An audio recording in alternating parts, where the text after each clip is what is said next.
Hi everyone, today we are going to talk about areas of parallelograms, triangles, and trapezoids.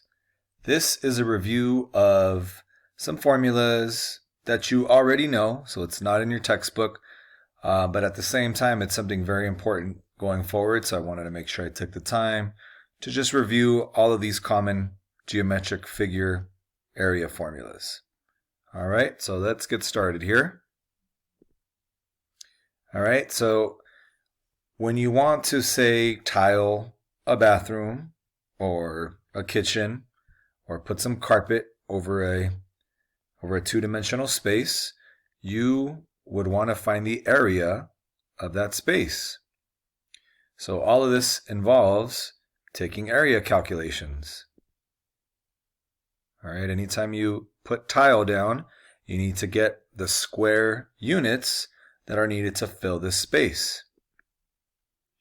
So as a reminder, yes, area is how much space a certain figure takes up, but to be more specific, area is the number of square units needed to cover a shaped surface.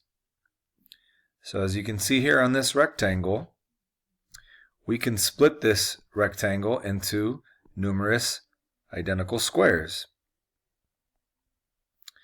This measurement is 5 units. This measurement is 4 units. So we can go ahead and count 1, 2, 3, 4, 5, 6, 7, 8, 9, 10, 11, 12, 13, 14, 15, 16, 17, 18, 19, 20. So there are 20 square units, or as we can write, units squared here, 20 square units in that rectangle.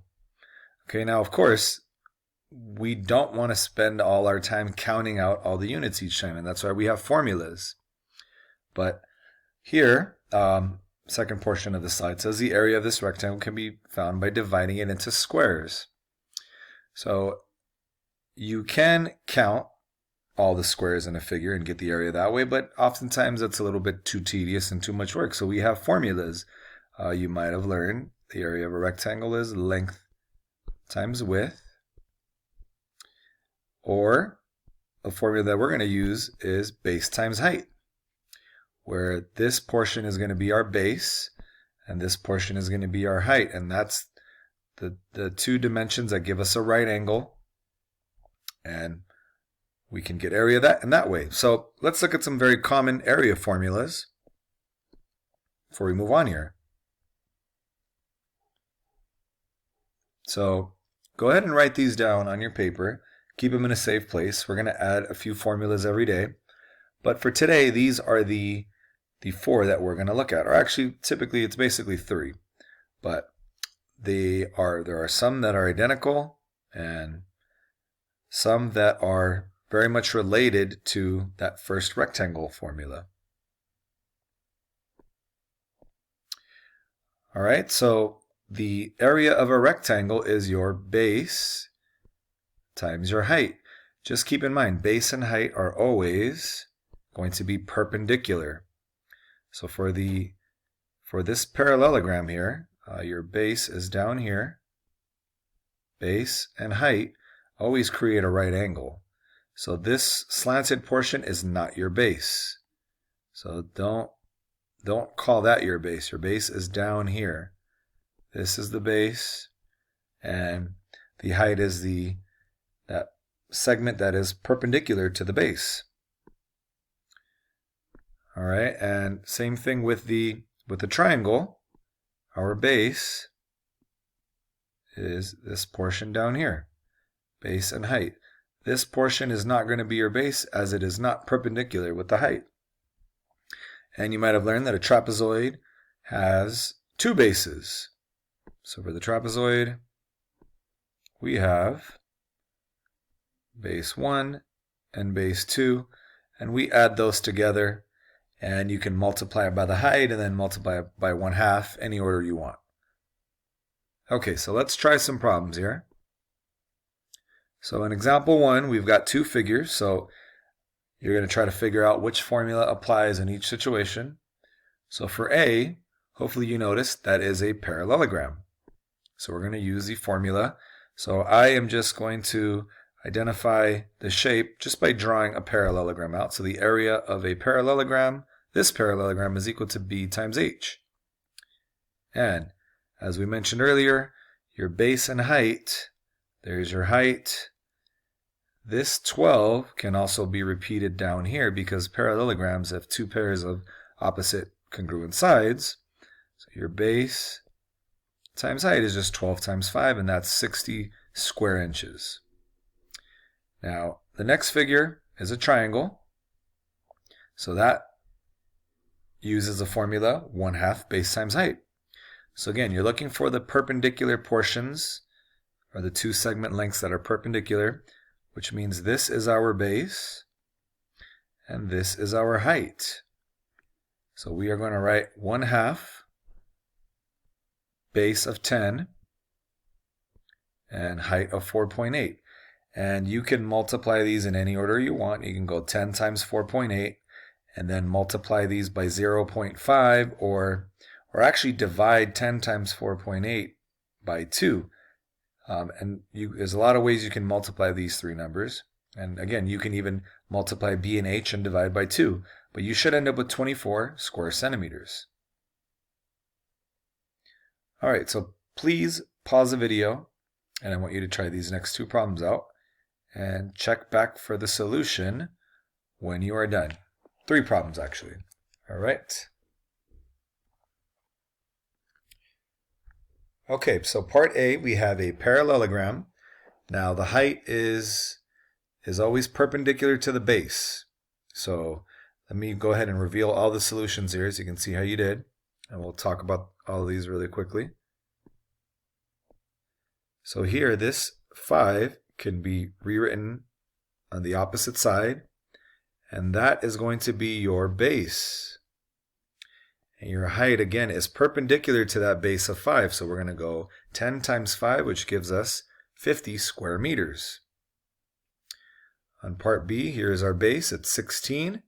Our height is always perpendicular. So as you've noticed, like there's some numbers that you just don't need. Like here, 20 is not necessary. On part A, 8 was not necessary. 1/2 16 times 12 gives us 96 square feet. All right, in part C, here's our base. It's 9. Sometimes you have to draw the height outside of the triangle to see how tall it is. Here, the height is 4. And it has to be drawn outside because you have this obtuse triangle here. We've got an angle greater than 90, and we've got to place our height right there. It's perpendicular to the 9. So 1/2 9 times 4 is 18 square inches. All right, moving on to trapezoids. So part A, we write out our trapezoid formula. And here we have two bases. We have base 1 and base 2. Those are always your two parallel segments. Okay, which means 12 and 12 are not needed in this problem. I was trying to draw an arrow here, excuse me. Didn't come out very well, but here are the two parallel segments. Here's our height. It's 9. So 1/2 10 plus 15 times 9. That can be done in this order. 10 plus 15 multiplied by 9, and then you can multiply that quantity by 1/2 or divide that by 2. You should get 112.5 square inches. Again, with area, you always square your units. Please don't forget to do that. Question B is a little tricky because we do not have our height. We've got our base 1 here. We've got our base 2. We do not have our height. 10 is not the height. So what we're going to have to do here is draw a little right triangle and use a theorem that you are very, very familiar with called the Pythagorean theorem. So here, this little portion here, if we subtract 12 from 18, will be 6. So we actually do need the 10 in order to find the height here, because this distance is the same as the height there. So we're going to find the missing variable using the Pythagorean theorem on part B. And you should get 8. So let me write that out here. 6 squared plus h squared equals 10 squared gives us 36 plus h squared equals 100. Taking away 36 from each side gives us h squared equals 64. And when you square root each side, you get the height of 8. All right, or you can realize it's a 6, 8, 10 Pythagorean triple, and your height is therefore 8. All right, now that we know our height, we're going to plug it in our trapezoid formula. So 1/2 12 plus 18 times 8 gives you 120 square feet. So remember, this entire portion, this B2 is 18, B1 is 12, B sub 1, and our height is 8. We get 120 square feet. All right, please pause the video, try these two problems out, and check back when you are all done. Okay, so let me go ahead and put the solutions up here and we'll talk about them. So remember, your base 1 and base 2 on a trapezoid are always parallel. I'm having a very difficult time drawing arrows here, but these are your values of base 1 and base 2, and it really doesn't matter what you decide to call base 1 and base 2. It could be just as easily 50 plus 30 or 30 plus 50. So just make sure those are labeled. Here is our height, because 28 is perpendicular to 50. So 32 is not necessary. And if that's all done correctly, you should end up with 1,120 square yards. All right, part B, the height was not given, but we're going to find that it's 4. And the reason is because you have this isosceles trapezoid with a base 2 of 12. Now, if you subtract the 6 here, that leaves you with 3 and 3, which means you have a 3, 4, 5 Pythagorean triple. Now, if you don't remember that, you would write out 3 squared plus h squared equals 5 squared, and you would come to the conclusion that your height is 4. Okay, but you should end up with 36 square meters when all is said and done. All right, last two problems here. So now you may get a problem where your shape is on a coordinate plane.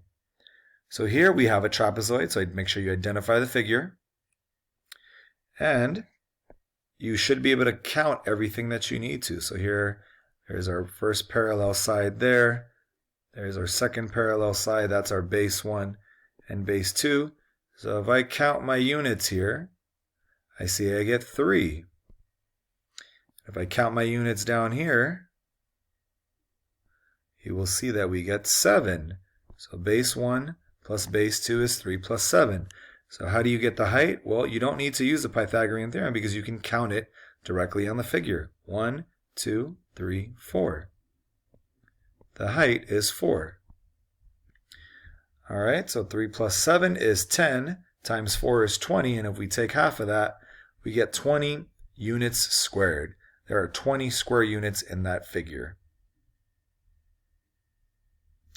All right, pause the video one last time.